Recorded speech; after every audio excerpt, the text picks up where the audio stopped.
आज के इस वीडियो के अंदर मैं आपको कुछ इवनिंग स्नैकिंग के ऑप्शन दूंगा, कुछ ब्रेकफास्ट के ऑप्शन दूंगा और इवन लंच के समय या डिनर के समय आपको कौन सी चपाती लेनी चाहिए जिससे आपकी शुगर घटे, उसका भी मैं पूरा आपको रेसिपी बताऊंगा इस वीडियो में। इसलिए इस वीडियो को आखिरी तक सुने। और अगर आप एक कदम और अपनी डायबिटीज में आगे जाना चाहते हैं, आपके HbA1c को बिना दवाइयों के सपोर्ट से घटाकर 5.7 के नीचे लाना चाहते हैं, डायबिटीज का रेमिजन रिवर्सल करना चाहते हैं, तो सामने दिए गए नंबरों पर संपर्क कर सकते हैं। मेरी टीम आपकी मदद करेगी। और अगर आपने अब तक इस चैनल को सब्सक्राइब नहीं किया है तो सब्सक्राइब करें, बेल आइकन प्रेस करें और अपने मित्रों के साथ शेयर करें।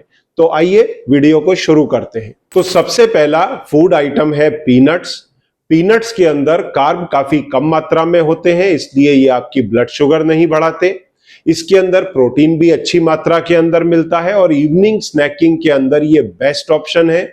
इसकी कुछ फूड आइटम्स आप मॉर्निंग में भी बना करके ले सकते हैं और इसे किसी भी रूप में कंज्यूम कर सकते हैं।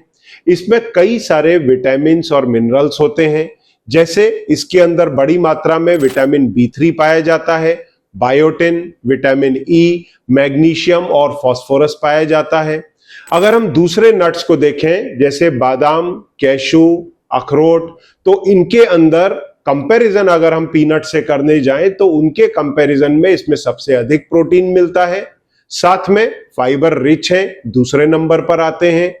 हाँ, इसमें एक ड्रॉबैक जरूर हो सकता है, अगर आप बड़ी मात्रा के अंदर लेते हैं तो आपको वजन घटाने में तकलीफ हो सकती है, या कई बार जिन लोगों का वजन कम होता है उन्हें अगर बड़ी मात्रा में दें तो वेट गेन करने में भी मदद मिलती है, क्योंकि ये प्रोटीन में रिच है और इनमें बड़ी मात्रा में लगभग 50% तक फैट होता है। तो ऐसी स्थिति में अगर आप बड़ी मात्रा में लेते हैं तो आपका वजन नहीं घटेगा, पर अगर आपका वजन कम है तो बढ़ाने में मदद जरूर मिलेगी। ऐसी स्थिति में मैं आपको आगे एक ऐसी टिप दूंगा कि आप इसको फ्रीली कंज्यूम कर सकते हैं और आपको वेट घटाने में या गेन होने में किसी प्रकार का कोई इंपैक्ट देखने को नहीं मिलेगा। तो इसलिए इस वीडियो को आखिरी तक जरूर देखें। अब दूसरे नंबर पर हम जिक्र करेंगे चिया सीड्स का।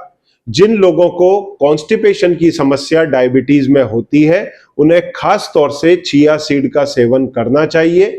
इसमें बड़ी मात्रा के अंदर फाइबर होता है जो आपके कॉन्स्टिपेशन की प्रॉब्लम को सॉल्व कर सकता है। इसके 100 ग्राम में करीब 35 ग्राम फाइबर है, जिसमें से 7 ग्राम सॉल्युबल और करीब 27-28 ग्राम तक इसके अंदर इनसॉल्युबल फाइबर है, जो आपके मोशंस को बनाने में मदद करता है, कॉन्स्टिपेशन की प्रॉब्लम को सॉल्व करता है। जो सॉल्युबल फाइबर है इसमें वो पेट में जाकर के जेल के जैसा सब्सटेंस बनाता है और आपके बॉवल मूवमेंट को स्मूथ कर देता है, साथ में ब्लड शुगर के स्पाइक्स नहीं आने देता। वहीं इनसॉल्युबल फाइबर आपके बॉवल्स को बनाने के अंदर मोशन को बनाने में मदद करता है। अब आपके मन में ये सवाल आ रहा होगा कि इसे कंज्यूम कैसे करें, तो बहुत ही आसान तरीका है। सुबह में 10 ग्राम चिया सीड को 1 गिलास पानी में डाल दें, ये घुल जाएगा, थोड़ा थिक हो जाएगा। इसको 15-20 मिनट के साथ में इस पानी के साथ में इसको पिया जा सकता है और यही प्रोसेस आप लंच और डिनर के समय भी दोहरा सकते हैं। इससे आपके बॉवल मूवमेंट को ठीक करने में मदद मिलती है और यदि आप वेट लॉस करना चाहते हैं तो उसमें भी आपको मदद मिलेगी। अब थर्ड नंबर पर बहुत ही इंपॉर्टेंट आइटम है और वो है आपकी चपाती। चपाती हम सभी का स्टेपल है, लंच में, डिनर में और इवन कई मरीज तो ब्रेकफास्ट में भी चपाती खा के ही ऑफिस जाना पसंद करते हैं। ऐसी स्थिति में आपने अक्सर देखा होगा कि चपाती ली और आपका ब्लड ग्लूकोज स्पाइक हुआ, 20 से 40 मिनट में आपकी शुगर चढ़ना चालू होती है और सीधी 200 के पार। आखिर ऐसा क्यों होता है? क्योंकि कई बार आप कुछ मिलेट्स भी लेते हैं या ज्वार, बाजरा, मक्का, इवन कई बार लोग रागी का सेवन करते हैं और देखते हैं उनको कोई सिग्निफिकेंट फर्क नहीं मिल रहा। ऐसा आखिर क्यों होता है? ऐसा इसलिए होता है क्योंकि इन सभी अनाजों के अंदर बड़ी मात्रा में स्टार्च पाया जाता है। इनके अंदर ग्लाइसेमिक इंडेक्स, ग्लाइसेमिक लोड थोड़ा कम ज्यादा हो सकता है, पर मोर ओवर आप किसी भी प्रकार का ग्रेन चपाती के लिए ले लें, उसके अंदर कार्ब की बड़ी मात्रा होती है। अब जहां तक सवाल है गेहूं का, उसमें 60 ग्राम नेट कार्ब होता है जो आपके ब्लड ग्लूकोज को स्पाइक करता है।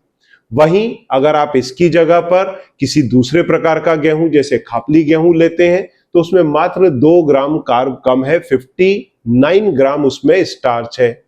फिर अगर आप ज्वार बाजरा लेते हैं तो उसमें 61 ग्राम कार्ब है। अगर आप रागी की रोटी का सेवन करते हैं तो उसमें 65 से 70 ग्राम कार्ब है जो आपकी शुगर को और बढ़ाएगा। मक्का की चपाती में 66 और वहीं पर अगर आप कुछ मिलेट्स लेते हैं तो उसमें 55 ग्राम कार्ब है। और आपको जानकर के सरप्राइज होगा, शक्कर में ग्लूकोज बनाने की क्षमता 50% है। 50 ग्राम शक्कर में ग्लूकोज पाया जाता है और इन सभी अनाजों में 50 ग्राम से अधिक नेट कार्ब है या ग्लूकोज बनाने की क्षमता है। इसलिए जब भी आप चपाती का सेवन करते हैं आपकी ब्लड ग्लूकोज स्पाइक हो जाती है। ऐसी स्थिति में अक्सर मैं आपको सजेस्ट करता हूं, आप जौ के साथ या गेहूं के साथ अगर आप सोयाबीन और चने को बराबर क्वांटिटी के अंदर मिक्स कर दें तो आप 40% कार्ब वाले आटे को बना लेते हैं जिसमें आपकी ब्लड ग्लूकोज उस तरह स्पाइक नहीं होती जो आपकी मिलेट्स या फिर गेहूं की चपाती, ज्वार बाजरा की चपाती लेने पर स्पाइक होती है। अब इसमें ही अगर आपको सोयाबीन नहीं चल रहा, क्योंकि अगर आपको थायराइड है तो उसकी जगह पे आप पीनट को मिला सकते हैं। पीनट, चना और जौ या गेहूं का आटा, तीनों को बराबर क्वांटिटी में मिलाएं, आटा बना लें, 40% कार्ब वाला आटा बनेगा। अगर आपको और इसके कार्ब्स कम करने हैं तो अक्सर मैं आपको बताता हूं, लौकी के प्यूरी में इसको माड़ के चपाती बना ले तो 25-30 ग्राम कार्ब तक आ जाएंगे। मतलब जो कार्ब आपको गेहूं की चपाती में मिल रहा था उससे 50%। तो आपके ब्लड ग्लूकोज में भारी चेंजेस देखने को आते हैं। अगर आपकी शुगर 250 या 300 मिलीग्राम तक पहुंच जाती है पर डेसीलीटर खाना खाने के बाद, तो आप देखेंगे कि ये रोटी के चेंज से 50 से 100 मिलीग्राम डेसीलीटर का फर्क आपके ब्लड ग्लूकोज के स्पाइक्स में आ जाएगा। तो इस चपाती का आप सेवन करें। अब जो चौथा फूड आइटम है वो है हमारा देसी आइटम भुना हुआ चना। भुने हुए चने के अंदर हालांकि थोड़ा अधिक मात्रा के अंदर कार्बोहाइड्रेट होता है, पर उसके बावजूद इसका जो कार्ब है वो बहुत ही अधिक कॉम्प्लेक्स है, इसलिए बहुत तेजी से आपकी ब्लड शुगर को नहीं बढ़ाएगा। और ब्लड शुगर को फर्दर ना बढ़ाए उसके लिए भी मैं आपको टिप दूंगा। तो चने कॉस्ट के अंदर काफी रीजनेबल है, खाने में अच्छे हैं, टेस्टी हैं। इसमें आपको प्रोटीन अच्छी मात्रा में करीब 20-22 ग्राम पर 100 ग्राम मिलता है, परंतु ये कार्ब में थोड़े से रिच है, करीब 45 ग्राम इसमें कार्ब है, पर साथ में फाइबर रिच है। तो आपके मोशंस के लिए, कॉन्स्टिपेशन के लिए बहुत अच्छे हैं, क्योंकि इसमें करीब 60 ग्राम कार्ब होता है, 16 ग्राम फाइबर पर 100 ग्राम होता है। तो प्रोटीन रिच, फाइबर रिच इसका सेवन किया जा सकता है, परंतु कार्ब की मात्रा जो थोड़ी अधिक होती है 45 तक, इसके लिए हम क्या करें, इसको मिक्स कर ले पीनट्स के साथ। अब पीनट्स में ड्रॉबैक क्या था, उसमें फैट ज्यादा थे, प्रोटीन अच्छा था, परंतु कार्ब कम था। यहां पर फैट कम है, प्रोटीन ठीक ठाक है, परंतु कार्बोहाइड्रेट ज्यादा है।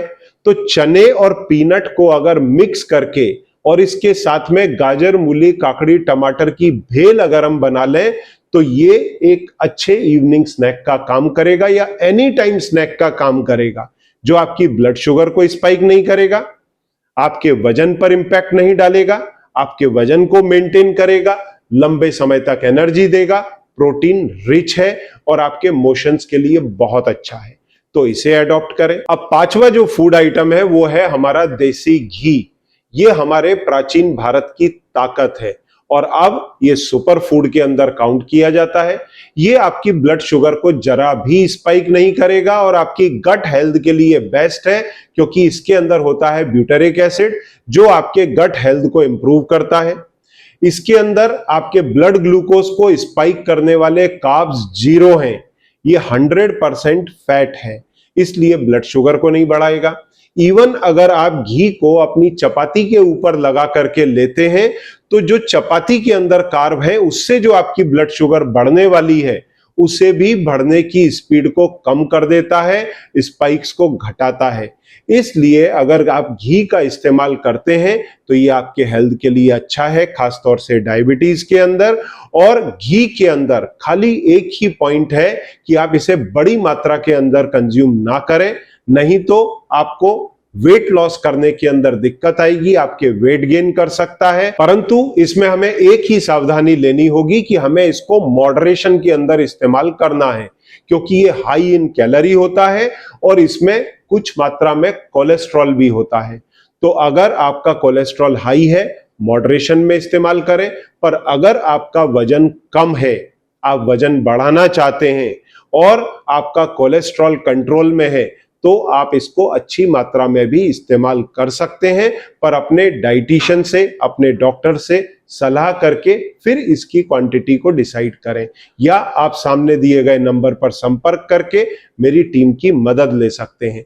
तो इन 5 फूड आइटम्स के साथ आप अपने ब्लड शुगर को कंट्रोल में रखते हुए अपनी डायबिटीज को अच्छी तरह डील कर सकते हैं। उसके बावजूद अगर आपको सपोर्ट की जरूरत है तो सामने दिए गए नंबर पर संपर्क करें, मेरी टीम आपकी मदद करेगी। Thank you very much.